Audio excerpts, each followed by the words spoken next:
Assalamualaikum warahmatullahi wabarakatuh. Selamat datang di channel As by Story. Jangan lupa like, komen dan subscribe serta aktifkan lonceng notifikasi agar tidak ketinggalan cerita menarik lainnya. Sekarang mari kita mulai ceritanya. Terlihat seorang gadis kecil berusia sekitar 5 tahun sedang berlari keluar rumah dan berdiri di depan gerbang yang tertutup rapat sambil memandangi rumah yang berada di seberang. "Non Zila mau ngapain?" tanya seorang satpam pada gadis kecil yang diketahui bernama Azila Anindita, atau biasa dipanggil dengan nama Zila.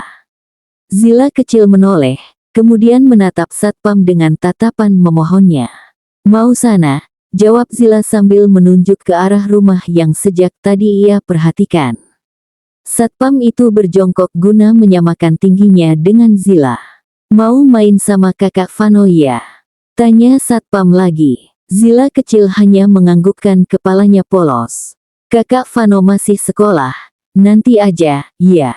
Sekarang Non Zila masuk, nanti kalau kakak Vano udah pulang bapak panggil," ucap satpam membujuk Zila agar kembali masuk ke dalam rumah.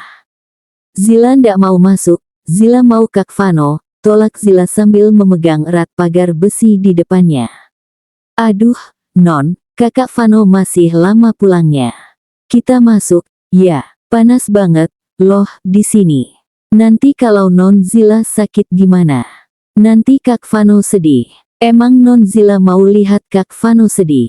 bujuk satpam sambil menakut-nakuti Zila. Dengan polosnya, Zila kecil menggelengkan kepalanya, tak lupa juga matanya kini ikut memerah menahan air mata. "Masuk, ya, iya." Zila berbalik, kemudian melangkahkan kakinya masuk ke dalam rumah. Inilah sekilas cerita dari seorang Azila Anindita. Masa kecilnya tak seindah semestinya. Zila kecil, yang setiap hari hanya ditemani oleh para pekerja di rumahnya, tanpa adanya kasih sayang dari orang tua yang sibuk dengan pekerjaannya masing-masing. Seorang anak laki-laki berusia sekitar 10 tahun terlihat sedang berlari ke arah rumah yang berada di seberang rumah neneknya. Dia adalah Elvano Satria Erlangga, biasa dipanggil El oleh keluarga dan teman-temannya, dan biasa dipanggil Vano oleh seorang gadis kecil yang selalu menjadi teman bermainnya ketika ia di rumah. El kecil, dulu tinggal bersama sang nenek di Surabaya. Dia tinggal bersama neneknya bukan karena tidak disayang oleh orang tuanya, tapi karena ia ingin menemani sang nenek yang hanya tinggal sendirian di Surabaya. "Pak Akbar, bukain gerbangnya, dong," pinta El pada satpam di rumah yang ia tuju. Satpam yang bernama Akbar itu langsung bergegas membuka gerbang agar El bisa masuk. Akhirnya Den El pulang juga. "Ayo, Den, masuk. Dari tadi Non Zila udah nungguin dan sekarang udah mau nangis," tutur Pak Akbar. El langsung berjalan dengan cepat ke arah pintu. Saat ia sudah berada di taman belakang, dirinya melihat Zila sedang duduk di ayunan sambil memeluk boneka kelinci berukuran sedang. Dengan iseng, El berjalan mengendap-endap di belakang Zila agar tidak ketahuan. "Dor!" seru El sambil memegang kedua pundak Zila. Zila tersentak, kemudian dirinya menatap El dengan tatapan datarnya. "Kak Vano, nakal!" seru Zila sambil menabok wajah El. "Hahaha, ngapain kamu ngelamun? Pasti lagi mikirin aku," ucap El setelah duduk di sebelah Zila. "Ndak ada, ya, Kak Vano GR," sangkal Zila. "Heleh bohong, tinggal ngaku aja apa susahnya sih?" Zila diam tak menanggapi. "Kamu udah makan?" tanya El setelah beberapa saat mereka terdiam. Zila hanya menggelengkan kepalanya polos. "Kenapa nggak makan? Mau sakit perut lagi? Ayo makan, biar aku suapin," ajak El sambil menarik Zila masuk ke dalam rumah. Sesampainya di meja makan, mereka berdua disambut oleh dua orang pembantu paruh baya yang sudah merawat Zila sejak berumur 6 bulan. Dengan sigap mereka membantu El mengambil makanan untuk Zila dan dirinya. "Aku makan sendiri," sela Zila saat melihat El ingin menyuapinya. "Pelan-pelan makannya. El dan Zila makan dengan nikmat sambil sesekali tertawa saat El menggoda Zila. Tak terasa hari sudah mulai gelap, dan El sudah harus kembali ke rumah sebelum neneknya marah karena dirinya tidak pergi ke masjid untuk sholat maghrib di masjid yang berada dekat dari perumahan. Zila mengerjapkan matanya perlahan dan saat matanya sudah terbuka sempurna, dirinya melihat sang bunda sedang memasukkan baju-baju miliknya ke dalam koper. "Bunda," panggil Zila dengan suara pelan. Bunda menoleh, kemudian berjalan menghampiri anaknya yang terlihat masih sangat mengantuk. "Kenapa bangun?" tanya bunda dengan nada lembut dan tangan yang mengusap rambut anaknya pelan. Zila menggeleng, "Baju aku mau dibawa kemana?" "Zila mau, kan, ikut ayah sama bunda?" tanya ayah yang baru saja masuk ke dalam kamar Zila. Zila hanya menganggukkan kepalanya. "Ayah sama bunda mau kemana?" "Kita mau pindah, sayang." "Jadi, kamu harus ikut kita. Abang juga akan ada di sana," jawab bunda. "Tapi, nanti kalau kita pindah, siapa yang bakal main sama aku kalau bunda sama ayah lagi kerja?" tanya Zila polos. Pertanyaan polos itu mampu membuat hati bunda sakit. Dirinya sadar, selama ini dirinya tidak pernah memperhatikan Zila, bahkan dirinya tidak ada saat sang anak mengucapkan namanya untuk pertama kali. "Nanti bunda yang bakal nemenin kamu main. Bunda minta maaf ya, karena nggak pernah ada buat kamu. Bunda terlalu sibuk sampai bunda lupa ada anak yang butuh perhatian bunda. Tapi, bunda janji, mulai sekarang bunda akan selalu ada buat Zila," ujar bunda sambil memeluk anaknya erat. "Bunda jangan nangis, aku ndak apa-apa," kata Zila sambil menghapus air mata sang bunda. "Bunda nggak nangis, kok. Kamu tidur ya, biar besok nggak telat bangun," balas bunda. Zila kembali membaringkan tubuhnya. "Selamat malam, ayah, bunda." Keesokan harinya, Zila dan kedua orang tuanya sudah siap untuk pergi meninggalkan rumah. Ayah mulai menjalankan mobilnya meninggalkan pekarangan rumah. Sedangkan Zila yang duduk di pangkuan sang bunda hanya bisa menatap murung rumah neneknya El. Dirinya berharap bisa melihat Kak Vanonya untuk yang terakhir kali. "Zila!" teriak El yang berlari mengejar mobil ayah. Zila yang melihat El berlari di belakang mobil yang ia tumpangi langsung meminta sang ayah untuk menghentikan mobilnya. "Kamu mau kemana?" tanya El saat dirinya sudah berhadapan dengan Zila. "Aku mau pergi sama ayah sama bunda," jawab Zila. "Kenapa harus pergi? Kamu nggak mau main lagi sama aku?" "Aku nakal ya. Makanya kamu mau pergi ninggalin aku?" tanya El dengan nada sedih. "Bukan. Kakak ndak nakal, kakak selalu baik sama aku. Makasih ya, karena kakak mau main sama aku, mau jagain aku. Tapi, aku minta maaf, aku harus pergi, aku ndak mau pisah sama ayah bunda lagi," jelas Zila dan langsung memeluk El erat sambil menangis. El membalas pelukan Zila tak kalah erat, dirinya bahkan ikut menangis. El melepaskan pelukannya, kemudian merogoh saku celananya untuk mengambil sesuatu. Setelah itu, El beralih berdiri di belakang Zila dan memakaikan sebuah kalung ke leher Zila. Kalung bertuliskan nama ZIVAN yang ia beli bersama sang nenek menggunakan uang celengannya. "Jangan lepas ini, ya. Biar nanti kalau aku udah besar, aku bisa ngenalin kamu dari kalung ini," ucap El setelah selesai memakaikan kalung pada Zila. Zila hanya menganggukkan kepalanya, kemudian kembali memeluk El. "Udah jangan nangis. Aku yakin, suatu hari nanti, kita bakal ketemu lagi," ujar El sambil menghapus air mata Zila. 15 tahun kemudian, terlihat seorang gadis keluar dari sebuah mobil yang berhenti di depan gerbang sebuah rumah mewah. Dengan gerakan yang sangat pelan, gadis itu berjalan menuju gerbang dan mengintip di sela-sela besi untuk memastikan apakah lampu di dalam rumah itu sudah mati atau masih menyala. Setelah memastikan lampu sudah mati, gadis itu membuka gerbang dengan sangat pelan agar tak menimbulkan suara. Hembusan nafas lega keluar dari mulut gadis itu, setelah dirinya berhasil membuka gerbang dan menutupnya kembali. "Syukur, deh, mereka udah tidur," ucap gadis itu setelah dirinya berada di dalam rumah dan tak menemukan siapapun di sana. Saat akan menginjakkan kakinya di anak tangga pertama, terdengar suara seseorang menyebut namanya dan disusul dengan lampu yang tiba-tiba menyala. "Zila," panggil seseorang itu sambil berjalan mendekat ke arah gadis itu. Gadis itu adalah Zila. Setelah kepindahannya 15 tahun lalu, hidupnya sekarang jauh lebih baik karena selalu mendapatkan kasih sayang yang lengkap dari orang tua dan keluarganya.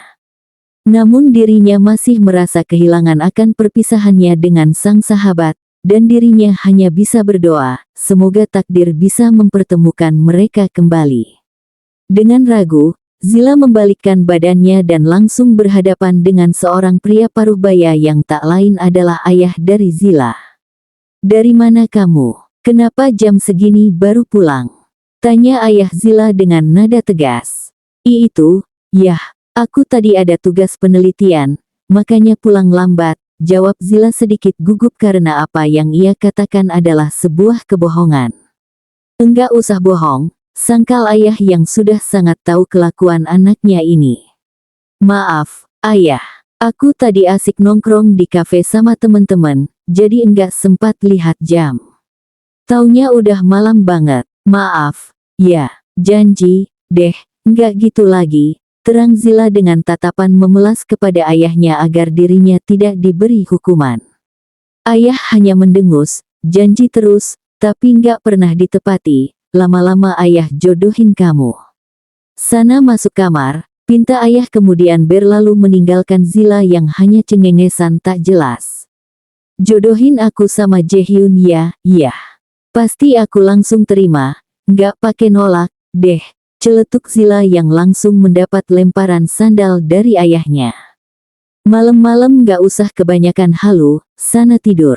Selama halu tidak dilarang, aku akan tetap berhalu." "Selamat malam, ayahku yang ganteng," ujar Zila sebelum dirinya kembali melanjutkan langkahnya untuk menaiki tangga. Zila berjalan dengan terburu-buru karena ia sudah sangat telat untuk ke kampus.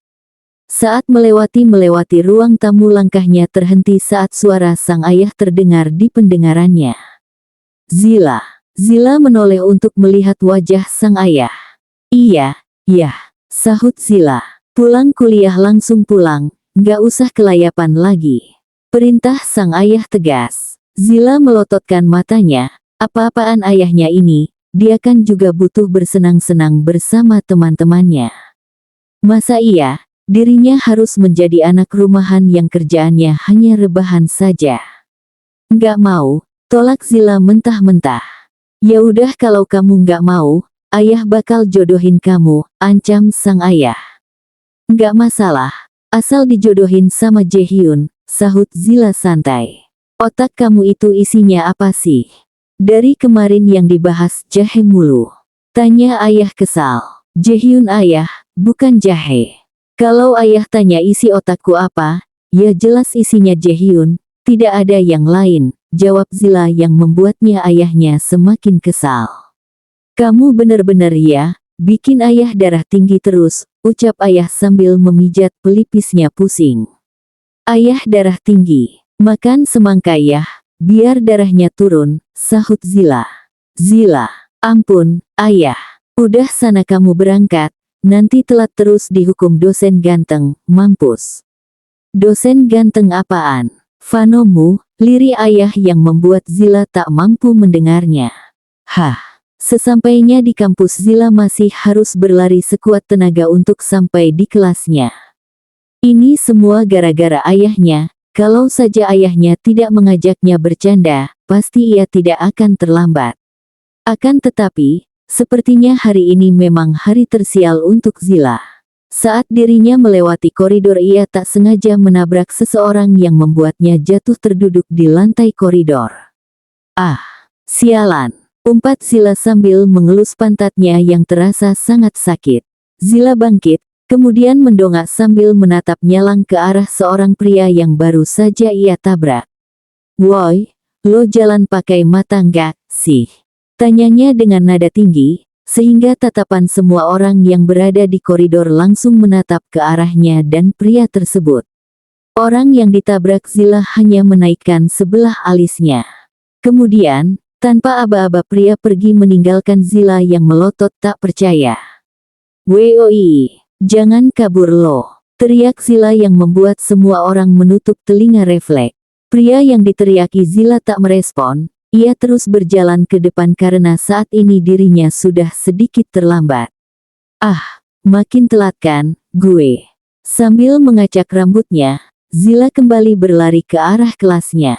Matilah dirinya, sekarang adalah jam dosen killer yang selalu mencari masalah dengan mahasiswa yang sering membuat onar seperti dirinya. "Tok tok tok, permisi, Pak, maaf saya telat," ucap Zila setelah berada di pintu kelasnya. Dosen yang sedang duduk di mejanya itu menoleh kemudian bangkit dan berjalan menghampirinya. Zila yang melihat wajah dosen tersebut langsung melototkan matanya kaget. "Anjir, itu kan orang yang tadi. Mati gue. Sial banget gue hari ini." Dosen itu berjalan menghampiri Zila yang masih berdiri di depan pintu. "Azila Anindita," panggil dosen tersebut setelah berdiri di depan Zila. Iya, Pak," sahut Zila sambil menatap sang dosen. "Tahu apa kesalahan kamu?" tanya dosen itu tajam. "Maaf Pak, lagian saya telat juga gara-gara Bapak," jawab Zila lirih. "Apa kamu bilang? Sekarang kamu keluar," perintah sang dosen kemudian menutup pintu dengan kasar. Zila tersentak saat pintu di depannya tertutup dan hampir mengenai wajahnya. Karena sang dosen tak kunjung membuka pintunya, Zila memilih meninggalkan kelas dan berjalan menuju kantin fakultas untuk mengisi tenaganya yang sudah hampir terkuras habis. Benar-benar hari menyebalkan, sejak ia bangun tidur hingga sekarang, selalu saja ada orang yang mengajaknya bertengkar. "Sial banget gue hari ini," gumamnya sambil menyeruput jus alpukat yang baru ia beli. Zila mendongak, menatap seseorang yang baru saja memanggil namanya. Seseorang itu adalah Gilang Adijaya, seorang pemuda yang sudah menjabat sebagai sahabat Zila sejak ia baru pindah dari Surabaya. Pemuda itu juga menjabat sebagai tetangga sebelah rumah Zila. Jadi, jangan heran kalau mereka berdua sangat akrab. Kak, ngapain?" tanya Zila saat Gilang sudah duduk di kursi seberangnya. Gilang bukannya menjawab, ia justru tertawa. "Sumpah, Zil, lo abis kena badai di mana? Lihat penampilan lo, persis gembel tahu, nggak?" Zila yang mendengar ucapan Gilang, langsung merogoh tasnya untuk mengambil ponsel, dan setelah itu, dia langsung melihat wajahnya melalui kamera ponsel, dan benar saja. Sekarang dirinya sudah 11-12 dengan gembel kolong jembatan. Gilang masih saja tertawa, entah apa sebenarnya yang lucu, mungkin akibat melihat tampilan kusut sahabatnya. Tidak biasanya gadis cantik di depannya berpenampilan seperti itu. Mengingat gadis itu adalah seorang fashionable walau dengan segala tingkah ajaib. Setelah selesai memperbaiki penampilannya, Zila kini beralih menatap sebaliknya ke arah Gilang. "Sumpah, Kak, gue emosi, pengen banget gue bunuh orang." "Kenapa emang?" tanya Gilang setelah selesai dengan urusan tawanya. "Lo, tahu dosen baru, nggak?" tanya Zila balik. "Dosen baru?" "Iya, dosen yang gantiin Pak Kemal." "Lo tahu, dia jauh lebih galak dari Pak Kemal. Gue aja abis kena damprat, padahal tuh dosen baru hari ini masuk kelas gue," jelas Zila dengan emosi menggebu-gebu. Gilang hanya bisa menggeleng dan menghela nafas. Ya paling lo cari masalah sama dia, makanya didamprat. Ingat, lo itu biang onar Zila. Ya, tapi kan, setidaknya dia kasih kompensasi sama gue, bukan langsung ngedamprat gitu aja. Kan, gue jadi kesel, ujar Zila yang membuat Gilang hanya menghela kepalanya. "Emang, buat masalah apa lo sama dia?" tanya Gilang. "Itu, gue nggak sengaja maki-maki dia. Tapi, sumpah Kak, gue beneran nggak tahu kalau dia tuh dosen," jelas Zila yang mendapatkan sentilan di kepalanya. Gilang menarik nafasnya kasar. Lo, gila atau gimana? Dosen, lo maki-maki, ya ngamuk, lah. Obrolan mereka terhenti saat terdengar suara dari sahabat Zila yang baru memasuki kantin. Zila, teriak seorang gadis bernama Sandra Azizelda yang merupakan salah satu dari 3 sahabat Zila. Lo bisa nggak sih, nggak usah teriak? Tanya seorang bernama Ervandino Erlangga dengan kesal. Ia juga merupakan salah satu dari 3 sahabat Zila. Sandra hanya cengengesan nggak jelas. Kemudian duduk di samping Zila diikuti yang lain.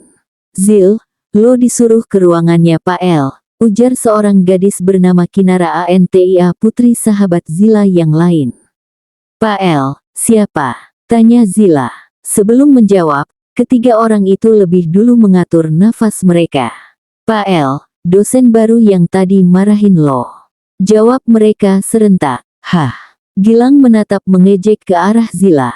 Mampus, lo, Zil. Gue doain, lo berjodoh sama, tuh, dosen. Amin. Nggak nyambung, bangke, sahut ketiga sahabat Zila yang lainnya. Amit-amit, gue berjodoh sama, tuh, dosen. Lagi pula, kalau gue berjodoh sama, tuh, dosen, calon suami gue mau dikemanain, ujar Zila yang membuat keempat orang yang berada di meja itu langsung menatap Zila dengan tatapan sulit diartikan. Sahabat macam apa lo? Lo mau nikah, tapi nggak bilang-bilang sama kita. Seru Gilang sambil menunjuk-nunjuk Zila dengan emosi. Bukannya menjawab, Zila memilih bangkit dan berjalan meninggalkan mereka untuk menemui dosen bernama Pak El itu. Namun, baru satu langkah Zila berjalan, tangannya lebih dulu ditarik oleh Nara. Jawab dulu, lo mau nikah sama siapa? Sebelum menjawab, Zila lebih dulu menarik tangannya. Sama Jaehyun. Setelah mengatakan itu, Zila langsung berlari meninggalkan keempat sahabatnya yang emosinya siap meledak. Zila, awas lo, ya, kita doain, lo nikah sama Pak El. Teriak keempat orang itu bebarengan dan penuh emosi. Zila berdiri di depan pintu bertuliskan nama sang dosen, Elvanno Satria Erlangga, dengan bingung antara masuk atau tidak. Yups, dia adalah Elvano yang sama dengan sahabat kecil Zila. Zila dengan seksama menatap papan nama itu. Namanya, kok, kayak nggak asing, ya. Ekem, dehem seseorang di belakang Zila. Zila yang sedang melamun sontak terkejut, dan sudah bersiap ingin membanting orang yang berani mengejutkannya. Orang itu hanya menaikkan sebelah alisnya seolah-olah bertanya apa yang akan Zila lakukan. Hehehe, maaf Pak. Bapak, kenapa panggil saya? Tanya Zila berusaha untuk mengalihkan pembicaraan. Bukannya menjawab, El justru membuka pintu ruangannya dan berjalan memasukinya. Bapak ngapain panggil saya? Tanya Zila kepada El yang sekarang sudah sibuk dengan laptopnya. El mendongak menatap kembali mahasiswanya itu. Bukannya menjawab, El jurusan balik bertanya, tahu apa kesalahan kamu? Lo bisa nggak sih, nggak usah teriak? Tanya seorang bernama Ervandino Erlangga dengan kesal. Ia juga merupakan salah satu dari 3 sahabat Zila. Sandra hanya cengengesan nggak jelas. Kemudian duduk di samping Zila diikuti yang lain. Zil, lo disuruh ke ruangannya Pak El, ujar seorang gadis bernama Kinara Antia putri sahabat Zila yang lain. Pak El, siapa? Tanya Zila. Sebelum menjawab, ketiga orang itu lebih dulu mengatur nafas mereka. Pak El, dosen baru yang tadi marahin lo. Jawab mereka serentak. Hah. Gilang menatap mengejek ke arah Zila. Mampus, lo, Zil. Gue doain, lo berjodoh sama, tuh, dosen. Amin. Nggak nyambung, bangke, sahut ketiga sahabat Zila yang lainnya. Amit-amit, gue berjodoh sama, tuh, dosen. Lagi pula, kalau gue berjodoh sama, tuh, dosen, calon suami gue mau dikemanain, ujar Zila yang membuat keempat orang yang berada di meja itu langsung menatap Zila dengan tatapan sulit diartikan. Sahabat macam apa lo? Lo mau nikah, Tapi nggak bilang-bilang sama kita. Seru Gilang sambil menunjuk-nunjuk Zila dengan emosi. Bukannya menjawab, Zila memilih bangkit dan berjalan meninggalkan mereka untuk menemui dosen bernama Pak L itu. Namun, baru satu langkah Zila berjalan, tangannya lebih dulu ditarik oleh Nara. Jawab dulu, lo mau nikah sama siapa? Sebelum menjawab, Zila lebih dulu menarik tangannya. Sama Jaehyun. Setelah mengatakan itu, Zila langsung berlari meninggalkan keempat sahabatnya yang emosinya siap meledak. Zila, awas lo, ya, kita doain, lo nikah sama Pak L. Teriak keempat orang itu bebarengan dan penuh emosi. Zila berdiri di depan pintu bertuliskan nama sang dosen, ELVANNO Satria Erlangga, dengan bingung antara masuk atau tidak. Yups, dia adalah Elvano yang sama dengan sahabat kecil Zila. Zila dengan seksama menatap papan nama itu. Namanya, kok, kayak nggak asing, ya. Ekem, dehem seseorang di belakang Zila.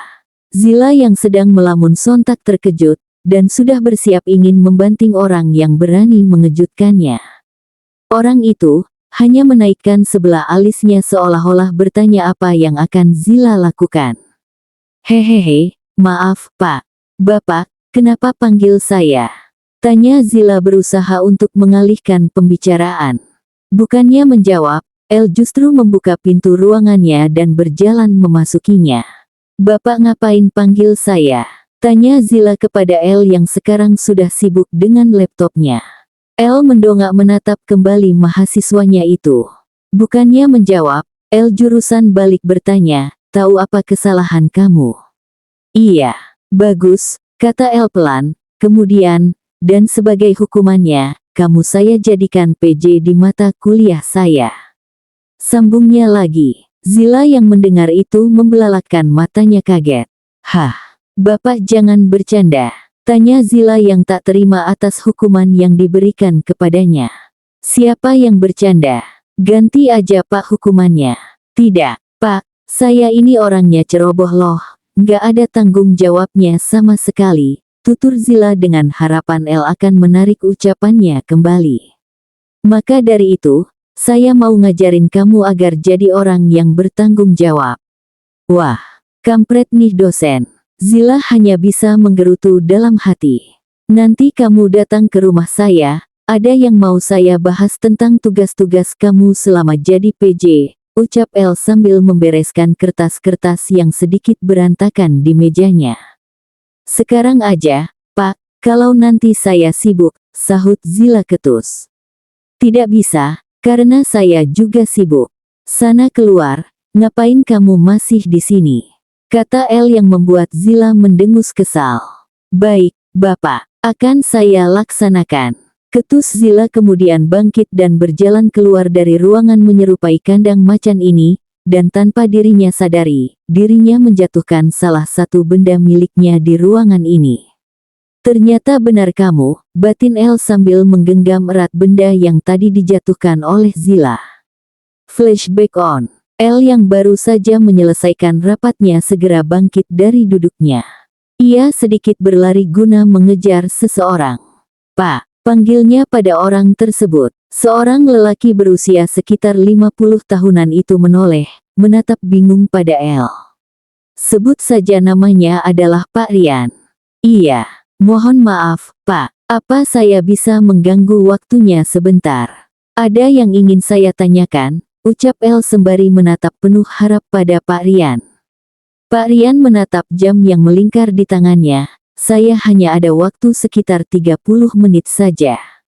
Baik, Pak. Saya hanya membutuhkan waktu 15 menit untuk menanyakan hal yang saya ingin tanyakan. Oke, mau berbicara di mana? Di ruangan saya saja, Pak. *****. Jadi, sebelum berbicara, El terlebih dahulu menyerahkan sebuah lembar foto pada Pak Rian. Pak Rian mengamati foto tersebut dengan tatapan sedikit terkejut. Foto yang berisi sepasang anak kecil yang tengah bermain ayunan dengan tawa lebar dari kedua anak tersebut. Anda mendapatkan foto ini dari mana? Tanya Pak Rian. Om gak inget aku. Tanya El balik dengan mengubah caranya bicara. El Vano, kamu, Vano. Iya, Om. Om apa kabar? Zila juga apa kabar? Om baik. Zila juga baik. Ayo kapan kamu ada waktu? Biar Om atur jadwal kita dinner, ucap Pak Rian dengan semangat. Zila pasti seneng ketemu kamu lagi, lanjutnya. Om, aku boleh minta tolong sesuatu? Dengan senang hati. Jadi, flashback off. Setelah selesai dengan urusannya bersama Zila, dan Zila juga sudah kembali ke rumahnya, El bangkit lalu keluar dari ruang kerjanya dan berjalan menuju dapur untuk menemui mamanya di sana. Ma, panggil El pada mamanya yang sedang sibuk berkutat dengan alat masaknya. Vina yang mendengar suara anaknya langsung menghentikan aktivitasnya dan beralih menatap El yang berdiri di sisi kanannya. Kenapa? Butuh sesuatu? Tanya Vina sambil menatap anaknya sekilas. El menatap ragu mamanya, ia ingin membicarakan suatu hal, tetapi dirinya sedikit takut. Setelah beberapa saat, dirinya menghembuskan nafasnya dan memantapkan diri untuk membicarakan keputusannya ini. Kemudian dirinya berkata, Mama inget nggak? Dulu aku sering cerita tentang anak perempuan yang jadi sahabat aku waktu di rumah Oma. Vina hanya menganggukkan kepalanya, ia menunggu kelanjutan dari ucapan El. Mama tahu, hari ini aku ketemu dia lagi. Sambung El yang membuat Vina langsung menatap anaknya tak percaya. Kamu serius? Tanya Vina dengan tampang terkejutnya. El hanya menganggukkan kepalanya, kemudian ia menggiring mamanya untuk duduk di meja makan. Setelah duduk di kursi meja makan, Vina kembali menatap El dan bertanya. Terus kenapa kamu nggak bawa ke sini? Mama, kan, juga mau kenalan sama dia. El menggelengkan kepalanya. Nggak perlu, karena tadi Mama juga udah ketemu. Hah, anak perempuan itu sekarang jadi mahasiswinya El, Ma. Mahasiswi yang tadi datang ke sini. Apa maksud kamu? Tanya Mama setengah berteriak. Iya, astagfirullah. El, coba aja dulu kamu tetap tinggal di sini, pasti kamu udah ketemu dia dari lama, rutuk Vina pada El. Maksud Mama? Tanya El bingung. Dia temen adekmu, Ervan. Dia sering datang ke sini. Loh, terus sekarang, kamu mau gimana?